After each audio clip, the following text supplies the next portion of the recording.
குழந்தைய அந்த மாதிரி இந்திரஜித்தை கண்டிக்கிறார், அவ்வளவுதான். அந்த இந்திரஜித் பேசும்போது ராவணன் பேசாம இருந்தான். இப்ப இவர் பேசும்போது இந்திரஜித் அப்படி பேசிட்டாருன்னு விபீஷன் மேல கோவம் வருது. ஆனா கோவம் வந்தாலும் விபீஷன் டைரக்டா பேச தைரியம் கிடையாது ராவணனுக்கு.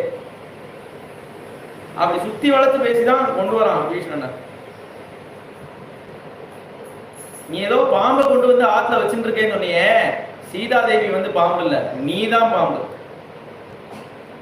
நீ என்னோட ரத்தமா இருந்துட்டும் நீ சத்ருபட்சத்துல பேசிட்டு இருக்கியே. எனக்குன்னா நீ சொல்லணும் விஷயங்களை. நீ எப்பவுமே சத்ருபட்சம் தான் பேசிட்டு இருக்க, எனக்கே பேச மாட்டேங்கிற. அதனால உன்னதான் வச்சுக்க கூடாது, உன்னதான் நம்ப கூடாது. எப்படி தாமரை இலையில ஒரு நீர் விழுந்து பல பல துளிகள் நீர் துளிகள் விழுந்துன்னா அது எதுக்குமே சம்பந்தம் இல்லாம எப்ப கீழே கீழே வழிஞ்சு ஓடிடுமோ, அது எத்தனை காலம் இருந்தாலும் அதுக்கு சம்பந்தமே